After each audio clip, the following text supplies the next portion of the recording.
Bonjour à toutes et à tous, bienvenue dans cette vidéo qui ne sera pas une critique, mais juste en fait des avis sur le MCU. Qu'est-ce que le MCU? C'est le Marvel Cinematic Universe. J'ai grandi avec l'univers Marvel, c'est donc pour ça que j'ai plus d'attache pour les personnages de Marvel que ceux de DC. Donc désolé à Batman que j'aime énormément, ou Flash, ainsi que d'autres, mais j'ai grandi avec Spider-Man, Iron Man, Hulk et tant d'autres, ce qui fait que le MCU reste mes préférés. Sans compter que mon père avait une grosse collection de Strange, les magazines de l'époque dans lesquels vous pouviez retrouver les aventures du MCU. Du coup, c'est pour ça que c'est un peu penché dans la balance. Évidemment, les avis que je vais donner sont subjectifs, c'est-à-dire c'est les miens. Vous avez le droit de donner les vôtres dans les commentaires. Sachant qu'il y a 23 films et qu'on va parler tous d'eux, je n'ai pas envie de les noter sur 20 ou de mettre A+, B-, ce genre de choses. On va rester sur j'aime, ça m'a pas marqué, et je n'aime pas. Et avant d'entrer dans le vif du sujet, si la vidéo vous a plu, à la fin n'oubliez pas de lâcher le like et aussi de vous abonner. Allez, nous sommes partis pour le MCU.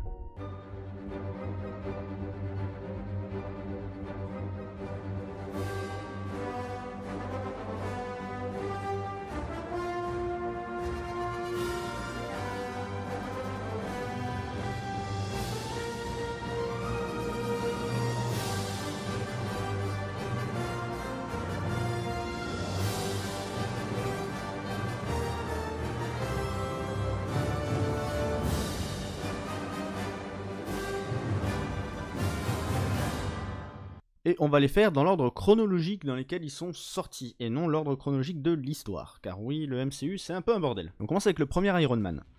Alors, Iron Man, de base, dans les comics, j'étais pas très fan, et quand les films sont sortis, j'étais là en mode ouais. Sauf qu'au lycée, j'ai eu un prof de physique qui nous a démontré que, arrivé dans l'atmosphère, tout peut se geler, ce qui se passe dans Iron Man, quand il s'envole au-dessus de l'atmosphère, qui essaie de voler le plus haut possible. Et j'étais intrigué à l'idée de le voir, et un jour, je crois qu'il est passé à la télévision, je l'ai regardé, et j'ai fait « Ah ouais, c'est bien ».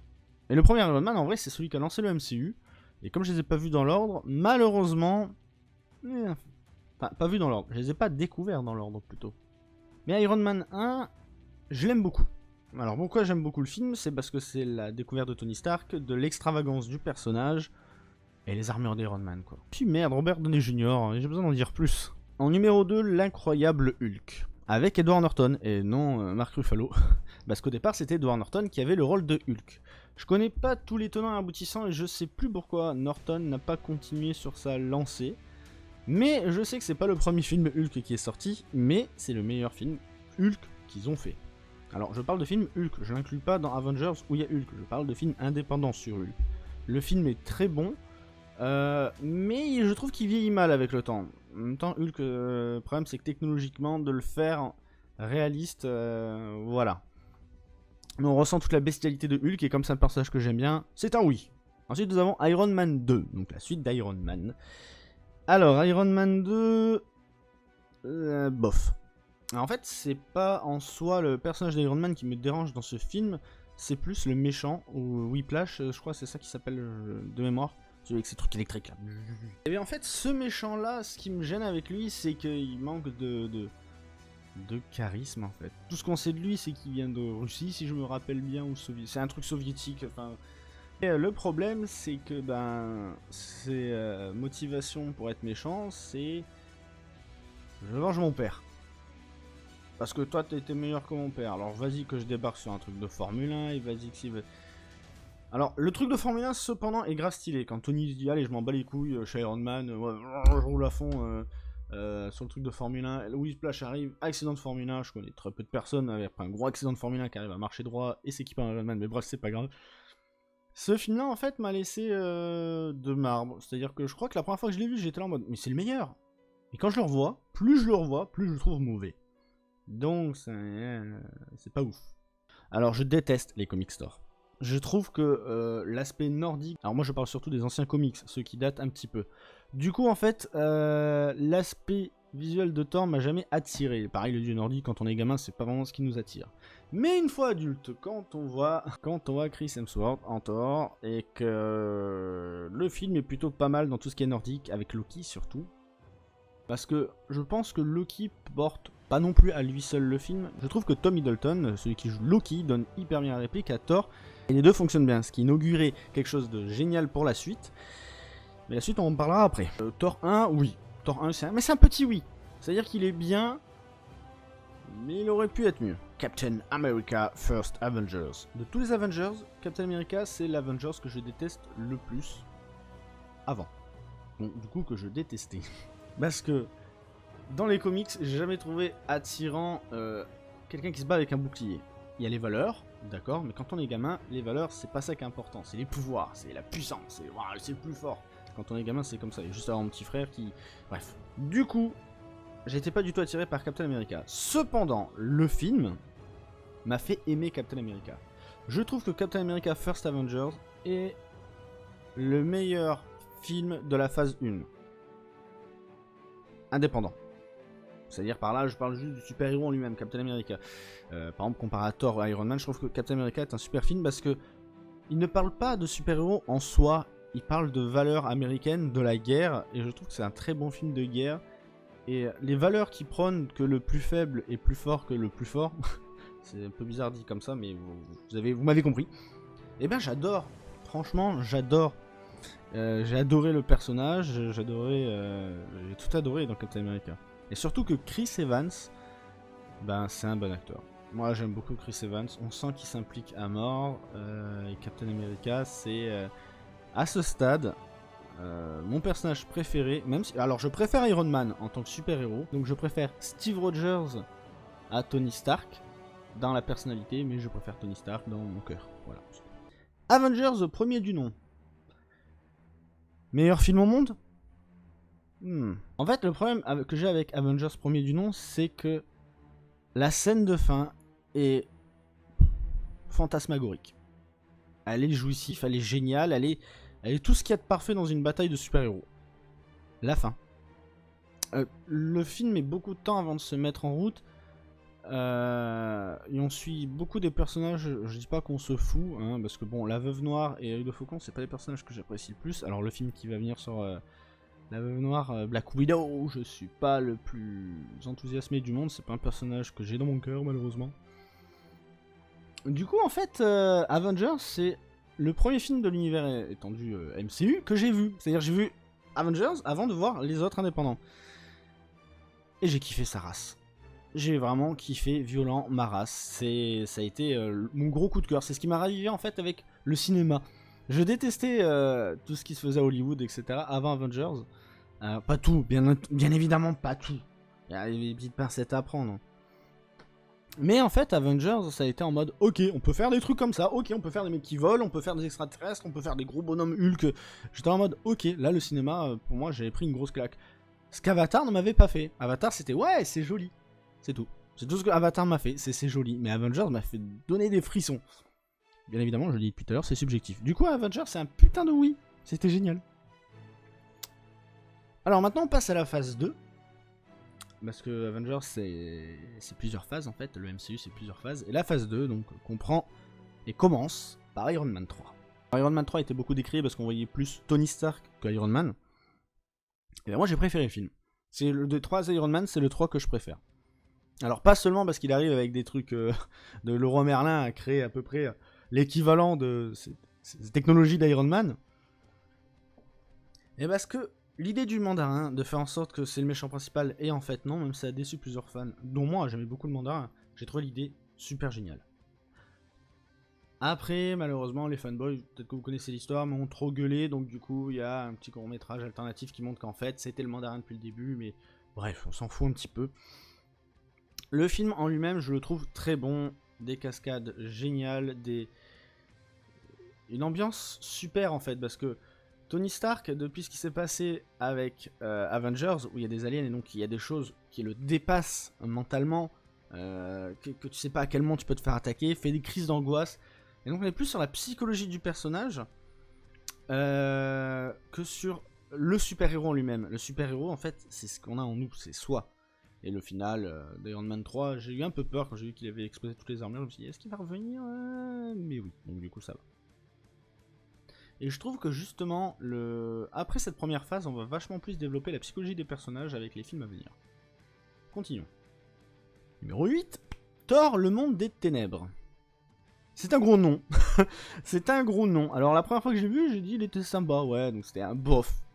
quand je le revois, ben, je me dis en fait, si je le compare aux autres, il fait partie des plus mauvais, je trouve. Alors pas à cause du casting, je pense à cause de son rythme, sa mise en scène. C'est Alan Taylor, je crois, qui a fait le film. Alan Taylor en fait a son style bien à lui, et je pense que c'est plus le fait que tout le film tourne autour du personnage de... Je trouve que c'est Nathalie Portman en fait qui joue mal dans ce film, en fait qui me gêne, qui me dérange. Je trouve que son jeu d'actrice dans celui-ci n'est pas au niveau de ce que j'espérais pour un Thor. On a eu Avengers, c'était grandiose, forcément que la suite allait être un peu en deçà. Le truc c'est que dans Iron Man 3, on avait des références à tout ce qui s'était passé avant. Dans Thor 2, on a à nouveau la suite, en mode, ben, Thor il est revenu, il a enfermé Loki, ok. Jen, jouée par Nathalie Portman, malheureusement on se retrouve touchée par, je sais plus c'était quoi, comment ça s'appelle déjà ce truc? L'éther, voilà, c'est l'éther, ça vient de me revenir d'un coup, j'ai pensé à Final Fantasy, en ce moment je suis sur Final Fantasy 7, bref.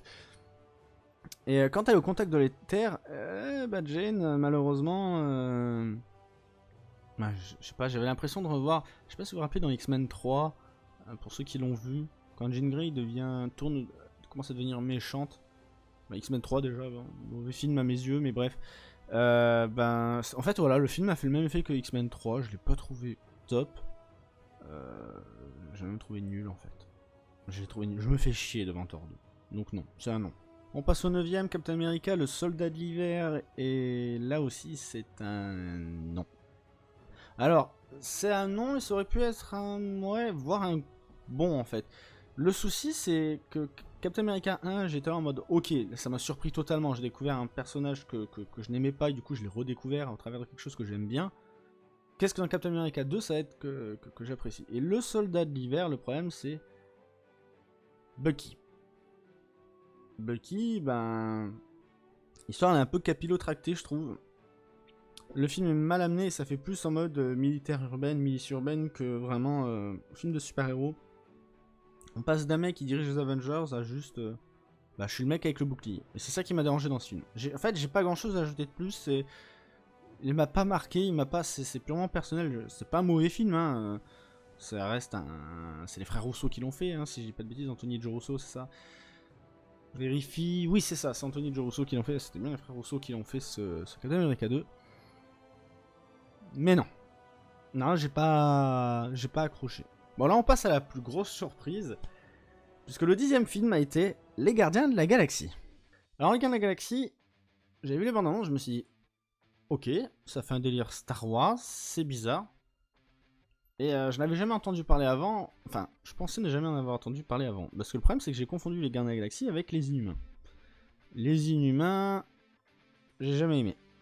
Et donc, j'ai pris les Gardiens de la Galaxie comme les Inhumains. Donc, quand c'est sorti au cinéma, j'étais en mode non, j'ai pas envie d'y aller. J'ai vu une bande-annonce, un extrait, j'ai souri, j'ai rigolé, j'ai fait allez, on se laisse tenter. J'ai passé un excellent moment. J'ai passé un excellent moment parce que j'ai trouvé ça drôle, génial, bon film de SF. Et en fait, en soi, c'est plus de la SF que du super-héroïsme, parce qu'ils n'agissent pas comme des super-héros, ils n'ont pas de dilemmes moraux. C'est plus, ils se retrouvent dans cette situation et ils agissent pour le bien. Donc, agir pour le bien, ça fait pas forcément de toi un héros. Dire, c'est bon, ok, ils ont sauvé le monde, c'est les gardiens de la galaxie, c'est au-dessus du héros théoriquement. Mais la personnalité de chacun est géniale. C'est vraiment un groupe complètement hétérogène. Et je pense que c'est ce qui fait la force des Gardiens de la Galaxie. Donc les Gardiens de la Galaxie 1, c'est un grand oui, mais un énorme oui parce que ça a été une grosse surprise. Donc voilà, petit pouce pour les Gardiens de la Galaxie. Je sais Croquette, tu vas m'écrire un commentaire. L'avant-dernier film de la phase 2, et donc j'ai jamais compris pourquoi c'était l'avant-dernier de la phase 2 et pas le dernier, parce que généralement on s'est tous dit que ça allait terminer avec les Avengers, mais non. Et là ils ont terminé avec un autre film, Ant-Man, on reviendra après. Du coup l'avant-dernier film, ça a été Avengers, l'ère d'Ultron. Alors, l'ère d'Ultron, j'étais, je pense, hypé comme pas possible, parce que je me suis dit qu'on allait arriver à un stade où Marvel, enfin le MCU, allait introduire les X-Men. Il y avait Quicksilver, il y avait la sorcière rouge, il y avait Wanda, et du coup j'étais en mode super, les enfants de Magneto. Est-ce que ça inaugure que... en plus ils venaient de racheter la 20, je crois, à ce moment-là, pas encore... Non, ils n'avaient pas encore acheté la 20. Je sais plus si Disney venait de racheter la 20, je sais plus, c'est 2015, ça remonte, mais c'est pas impossible. Du coup, j'étais hyper hypé à l'idée de me dire, ok, ils vont peut-être trouver un accord avec, pour dire, ok, juste en parler, pour dire, on va peut-être les introduire plus tard, parce qu'il faut pas oublier que Avengers, de base, tous les super-héros, ils sont passés aussi bien les 4 Fantastiques, que les X-Men, et j'en passe, hein. Du coup, ça a inauguré quelque chose de bon. Le film en soi est pas mauvais, c'est Ultron, je trouve, alors peut-être parce que je l'ai vu en VF, du coup, faudrait que je le revoie en VSTFR. Je regardais les bandes annonces en VO et j'étais hyper fan de la VO d'Ultron. La VF m'a moins marqué. Les ambitions d'Ultron sont bien. Vision peut-être over-cheaté dans le film, que c'est un peu le... Ok, j'arrive et c'est fini. C'est un peu dommage, c'est un petit peu le Deus Ex Machina de l'ère d'Ultron. Mais du coup, très déçu de cet Avenger. Alors c'est un mouais, alors c'est pas un non, parce que il y a beaucoup de bonnes choses dedans. Hein. Faut pas oublier le combat entre Hulkbuster et Hulk, c'est-à-dire l'armure d'Iron Man en Hulk face à Hulk qui est dantesque. Ce moment-là, c'est dantesque, c'est génial. Moi qui adore Hulk, qui aime bien Iron Man, le mélange des deux, Hulk qui perd la tête, c'était vraiment sympa. J'ai bien aimé l'ère d'Ultron. J'ai moins aimé la fin, mais voilà, ça reste un truc ouais. Du coup, on passe au dernier film de la phase 2, Ant-Man. Ant-Man, l'homme-fourmi. Alors, quand j'ai vu arriver le truc, je me suis dit, ok, Ant-Man, je m'en rappelais, j'en avais entendu parler parce que je commençais à lire les comics Civil War à ce moment-là. Donc je voyais Ant-Man et j'étais en mode, ok, bon, ça peut être intéressant avec la guêpe, tout ça. Bon, je suis Ant-Man. Bon, j'étais pas trop hypé à l'idée de le voir au cinéma. Putain, j'aurais dû. J'ai pas été le voir au cinéma. Je l'ai vu en Blu-ray, je l'avais acheté en Blu-ray, je l'ai regardé. Putain, j'aurais dû. Je vous jure que Ant-Man, en fait, ça a été une surprise humoristique de dingue. C'est-à-dire que moi, la vision que j'avais d'Ant-Man, c'était le scientifique, un peu trop sérieux, un peu Mark Ruffalo, en fait. Dans Avengers, c'est-à-dire Hulk sous forme humaine, pour ceux qui manquent un petit peu de vocabulaire Avengers-esque. Bah, je voyais un petit peu le petit scientifique, pas le petit rigolo. Et en fait, le petit rigolo, ça marche nickel. Hank Pym, parfait. Je veux dire, j'ai adoré. Les effets spéciaux, géniaux, pardon. Les effets spéciaux, géniaux. Magnifiques. Quand il rétrécit, c'est super bien fait. Gros coup de cœur. Ant-Man, gros coup de cœur. Sans compter que je savais... Enfin, quand Ant-Man est sorti, c'était en juillet 2015, j'ai le truc sous les yeux. Civil War sortait en mai 2016, soit moins d'un an plus tard. Et on savait que dans Civil War, enfin, pour ceux qui ont lu les comics, comme moi, on savait que Civil War, ça allait... Enfin, Ant-Man avait un rôle important, tout comme d'autres. Au même moment, pendant la phase 2, je regardais justement les séries Netflix d'Daredevil. Et on va arriver donc à la phase 3. Et la phase 3, étonnamment, on commence avec un film que j'aurais voulu que ce soit un Avengers, mais finalement ça a été Captain America Civil War.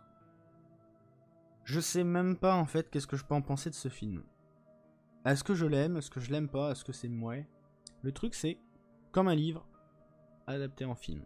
Si vous avez lu le livre avant, vous serez pas forcément déçu du film, mais vous en attendez énormément par rapport à votre imagination. Parce que votre imagination sera toujours au-dessus, vous aurez une vision différente de ce que le réalisateur doit vous montrer. Et là, c'est pas pareil. C'est-à-dire que là, on parle d'un comics, avec des images, une histoire. Je veux bien admettre que c'était impossible de réunir tous les super-héros dans un film. Ça coûterait énormément trop cher, il y a des problèmes de droit, ils ont réussi à avoir Spider-Man pour le film. Ok. Mais putain. Tom Holland, quoi. Je ne fais pas partie des fans de Tom Holland, pour la simple et unique raison que j'ai adoré les Amazing Spider-Man d'Andrew Garfield. Parce que, à mes yeux, Amazing Spider-Man ressemblait plus au comics Spider-Man que je lis, les Amazing Spider-Man, donc... Ah, je suis pas fan de ceux de Sam Raimi, si vous me posez la question. Un jour, on en parlera peut-être. Du coup, le Civil War, c'est pas une déception, c'est une tristesse, en fait, que j'ai. C'est-à-dire qu'on garde les scènes mythiques importantes, par exemple, Œil de Faucon, qui lance une pièce à Iron Man et qui lui dit « Tiens, Judas, de base, c'est Daredevil qui le fait, ça a beaucoup plus d'impact, les conditions sont pas les mêmes, là, que ce soit pour Bucky, enfin, que les super-héros doivent, ok, se rallier au gouvernement, d'accord, mais ça fait trop petit, en fait, combat dans un aéroport, tout ça fait petit. De base, c'est vraiment une guerre civile entre les super-héros avec les gens qui se retrouvent au milieu. Les comics sont vraiment géniaux, donc je me suis dit, ok, de toute façon, c'est un autre univers qu'on suit, c'est ceux des films. Donc ça racontera forcément une autre histoire. Mais avoir introduit Spider-Man dans ce film, avant de l'avoir introduit dans un film solo, non, j'ai pas... C'est un mouais. Ça aurait pu être un nul, hein, mais c'est un mouais. Mais là, je pense que l'erreur que j'ai faite, c'est d'avoir lu les comics avant. Du coup, grosse déception. Et étonnamment, après Civil War, on s'attendait donc à ce qu'il y ait un film de Spider-Man, mais pas du tout. Non, on a eu Doctor Strange. Gros oui. C'est gros oui. Je pense que Benedict Cumberbatch était le meilleur choix pour jouer Doctor Strange. Son jeu d'acteur est génial. La ressemblance, elle est frappante. Et les effets spéciaux, c'est bluffant de ouf. Peut-être qu'ils auraient peut-être même dû pousser le truc un peu plus. On sent qu'ils se sont mis certaines limites en mode non, faut pas qu'on en fasse trop. Enfin, c'est le ressenti que j'ai dans le film. Et c'est dommage, moi j'aurais poussé le truc davantage. Et Doctor Strange, oui, je suis tombé red dingue du film. Red dingue amoureux, là, c'est gros coup de cœur. C'est même coup de cœur en fait. C'est un plus coup de cœur. J'ai rien à dire de plus. Si vous l'avez pas vu, foncez. Et nous avons ensuite eu, quelques mois plus tard, hein, 2017, les Gardiens de la Galaxie 2. Alors, là, je vais être en demi-teinte. Parce que les Gardiens de la Galaxie 2, le truc, c'est... Il a beaucoup de qualités et beaucoup de défauts. Beaucoup de qualités parce qu'il arrive à être touchant. Il arrive à être touchant à la limite d'être trop touchant. On retrouve les Gardiens de la Galaxie que j'aime beaucoup. Et à mon premier visionnage, c'était un... Ouais... C'est pas un pouce en l'air. C'est pas un super, ouais. J'étais en mode, ok, il est beaucoup moins bien que le premier. Et donc j'ai voulu le revoir. Je l'ai revu juste avant de faire cette vidéo, il y a quelques jours. Parce qu'avec Disney+, on peut revoir certains Marvel. Et comme il vient de ressortir, je me suis dit, allez, c'est parti. Donc j'étais super content à l'idée de revoir les Gardiens de la Galaxie 2. Parce que je me suis dit, bon, on va voir quels sont les points positifs et négatifs de ce film. Et maintenant, je sais pourquoi c'est un mouais, mais je vais lui mettre un pouce en l'air. Mais c'est un petit pouce en l'air, c'est-à-dire la limite du mouais. C'est parce que le problème, à vouloir mettre trop d'humour, c'est que les moments dramatiques, bah, ils sont atténués par l'humour. Tu veux faire une scène triste, tu rajoutes pas une petite musique alors qu'un personnage meurt, par exemple. C'est pas le bon truc à faire. Entre ça et les scènes dramatiques avec Peter Quill qui retrouve son père, à un moment posé, on passe d'une scène à l'autre, parce que l'histoire se divise en deux, d'un côté l'histoire de Rocket, d'un côté l'histoire de Quill avec son père. L'histoire de Rocket, c'est full humour, et même quand il y a un moment dramatique avec Rocket, on va passer sur full humour, sur le moment dramatique, sur le moment avec Quill. Et quand Quill ça devient dramatique, on va repasser sur du... Et c'est ça le problème, c'est que ce code de rythme, c'est un problème de rythme du film. Du coup, c'est pas un mauvais film, parce que je l'ai bien aimé. Alors je dis pas que c'est parce que j'ai bien aimé que c'est un mauvais film, c'est mon avis quand je dis c'est pas un mauvais film pour moi. Mais c'est pas le meilleur. Donc je te mets un petit plus, parce que j'aime bien les Gardiens de la Galaxie. Mais attention aux 3 à pas faire n'importe quoi. Et on a enfin eu Spider-Man qui est introduit avec Spider-Man Homecoming. Bon alors, Spider-Man Homecoming, je l'ai vu il y a un an. Alors qu'il est sorti en 2017. Ouais. J'avais pas envie de le voir. J'avais pas du tout aimé la personnalité de Spider-Man dans Civil War. Non, j'avais pas du tout envie de le voir. J'ai pas été le voir au cinéma. J'ai regardé la bande-annonce, j'ai fait... À part le principe en fait qui était avec Iron Man qui m'attirait un petit peu, mais j'étais là en mode non, j'arrive pas. J'accrochais pas à ce personnage. Donc je ne l'ai pas vu. Et je l'ai vu il y a un an. Alors c'est comme les Gardiens de la Galaxie 2. C'est un plus, mais à peine au-dessus du moins, donc c'est un petit plus, mais ça reste un plus. Parce que il a réussi à me surprendre. Le film, pas Spider-Man, le film a réussi à me surprendre. Spider-Man, lui, ben... Non. Pas dans ce film-là. Bien, alors maintenant, passons à Torchwood. Je sais pas comment on dit Torchwood. Torchwood. Ou Thor Ragnarok. Pour les intimes. Qui est le 3e film Thor qui est sorti. Et contrairement aux deux, là, ça a été une belle réussite. Alors, pas seulement parce que l'histoire de Thor en elle-même... est ouf, hein. Parce qu'en vrai, elle casse pas de 3 pattes à un canard, hein. Mais je pense que c'est le mélange d'avoir ajouté d'autres super-héros Marvel en fait dans ce film qui fait que je l'ai énormément apprécié, comme d'avoir ajouté Hulk. Et d'avoir ajouté Hulk dans le film, ça relève en fait le niveau de Thor et sa puissance, parce qu'on sait que Hulk c'est un monstre hein, de base, Du coup, le combat entre les deux dans l'arène, ça a été un super moment. L'univers qui est vachement multicolore, qui fait vachement plus nordique, moderne. Parce que c'est pas parce que c'est des nordiques qu'il faut qu'ils vivent comme des nordiques, on n'est pas dans la série Viking. On est plus dans un univers où ces mecs-là, ils surveillent des royaumes, quoi. Donc ils ont un Bifrost, ils peuvent se téléporter. Donc je trouve l'univers de Thor 3 vachement plus cohérent que tous les autres. En soi, Thor 3, c'est un oui. C'est un plus. Le personnage attachant, drôle. Le coup du je suis blessé avec Loki. Loki qui redevient gentil d'une certaine façon. Je dirais que le seul problème de ce film, c'est plus en soi la méchante, Hera, si je dis pas de bêtises. Hela. Ouais, Hela, Hera, je crois qu'elle était Hela était appelée aussi Hera, non? Non, c'est juste Hela. Enfin, c'est Hel, quoi. Pour ceux qui jouent à Smite. Où je trouve que justement, elle manque un petit peu de méchanceté. Ok, elle tue des gens, ok, elle est violente, ok, mais je suis pas convaincu en fait par l'actrice. Et je me rends compte qu'en fait c'était l'actrice qui jouait Galadriel dans Seigneur des Anneaux et qui a fait plein d'autres films que j'ai vus et que j'aime beaucoup. Mais là, dans ce film-là, je sais pas, j'ai pas été convaincu par le jeu d'actrice. Ensuite, on passe à Black Panther. Le film qui était censé redonner du nouveau et je sais pas.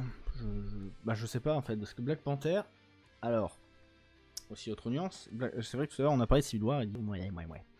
Le truc c'est que Civil War, je trouve que Black Panther dans Civil War, c'est la classe incarnée. Black Panther dans Black Panther, ouais. C'est presque en fait un pouce vers le bas, les musiques m'ont pas marqué. L'univers, j'ai pas spécialement accroché en fait. Et je trouve que contrairement à tout ce qu'on a eu avant, ça fait plat Black Panther. Les enjeux sont pas à la hauteur. Alors ok, c'est son film indépendant à lui, c'est pas la fin du monde. C'est juste pour l'honneur de sa tribu quoi. Mais non, c'est un mouais. C'est un mouais mais presque un pouce rouge vers le bas. Là, c'est pas... Ouais. Je sais pas, j'ai du mal avec Black Panther. Et après tous ces films, on a enfin l'arrivée du méchant qu'on utilise donc depuis le début pour le 19e film. Et nous sommes arrivés à Avengers Infinity War. Alors c'est à dire que tous ces films en fait étaient pour teaser principalement le méchant qui est arrivé avec les pierres de l'infini, Thanos. Et Thanos c'est un grand réussissement. Je suis fier de ton réussissement la gueuse. Non vraiment Thanos a été un putain de coup de cœur. Avengers et Infinity War est un putain de film. C'est génial. Le rythme est super bien. Et la fin est étonnante. Je me suis dit, est-ce qu'ils vont aller jusqu'au bout en mode tout le monde va mourir? Est-ce que voilà? Et je me suis dit, oui Ant-Man. On va voir juste après, vous en faites pas. Mais Infinity War a été un gros coup de cœur. Je pense que niveau émotion, je crois que j'avais même versé ma petite larme à la fin. Oui, je suis quelqu'un de très émotif. C'est comme ça. Mais voilà, Avengers Infinity War, gros coup de cœur, gros pouce, gros pouce et petit cœur. Et on a les nouvelles d'Ant-Man. Ant-Man et la guêpe. Pouce rouge. Alors pourquoi le pouce vers le bas pour Ant-Man et la guêpe alors que j'avais adoré le premier Ant-Man? Parce qu'on se focalise plus sur l'histoire de la guêpe et les mondes quantiques, enfin le rétrécissement quantique. En fait ce film là, pareil je crois que j'ai mis énormément de temps à le voir, j'ai pas été le voir au cinéma, j'ai même pas été attiré par bande-annonce ou autre. Pourtant j'adore le personnage d'Ant-Man, hein, c'est pas ça qui m'a gêné en soi. C'est l'histoire, c'est-à-dire qu'on passe d'un Avengers avec des enjeux hyper importants que la moitié de la population a disparu, et Ant-Man et la guêpe qui se passent en parallèle et qui terminent par ça en fait. Du coup Ant-Man reste bloqué dans l'appareil et c'était génial. C'est intelligemment fait. Le truc c'est que, en fait, pour moi, juste la scène de fin suffit et aurait dû être mis dans le prochain Avengers. Du coup c'est juste faire un film en plus. Et c'est ça que je trouve dommage. C'est que Ant-Man, merde, il est génial Ant-Man. Mais avant Endgame, on a eu Captain Marvel, parce qu'il fallait bien quelque chose qui puisse être assez fort pour vaincre Thanos, et donc on nous a introduit Captain Marvel. Alors là, je vais plus vous parler de moi et de ma famille, parce que moi, mon père, c'est lui qui m'a mis à Marvel, qui arrêtait pas de me dire, oui, mais Captain Marvel est censé être un homme. Bah visiblement, ça peut aussi être une femme, et je me rappelle qu'aussi il y avait eu des comics avec une femme. Du coup, voilà, mon père, il a pas apprécié Captain Marvel à cause de ça. Bon, c'est un peu con, rien avec la misogynie ou quoi que ce soit, hein, je vous le dis tout de suite. C'est juste que le personnage de Captain Marvel, pour lui, il a grandi avec les comics, c'était un homme, et ça lui a fait bizarre que ce soit une femme. C'est un peu comme SOS Phantom fait un casting 100% féminin, parce que, oh là là, faut faut renforcer le féminisme, mais bon. C'est d'autres idées, d'autres sujets. Le truc, c'est que Captain Marvel, le film en lui-même, ben... Ouais, j'avais l'impression qu'en fait, c'était un petit peu la mode de Wonder Woman. Maintenant, il faut faire des films avec des héroïnes. Wonder Woman que j'ai beaucoup apprécié, qui est peut-être même un de mes films préférés chez DC. Pourtant, il y en a d'autres que j'ai énormément apprécié, comme les films de Nolan. Mais Wonder Woman, pareil, c'est en fait, je mets Wonder Woman au même stade que Captain America, le premier film. C'est-à-dire que pour moi, j'aime les deux énormément. C'est des films qui racontent la guerre vue d'un autre côté avec des super-héros et j'ai adoré, j'ai adoré. Mais là, Captain Marvel, j'ai eu du mal. J'ai même pas d'argument pour vous dire pourquoi. C'est un mouais, c'est dommage. Parce qu'après, on a Avengers Endgame.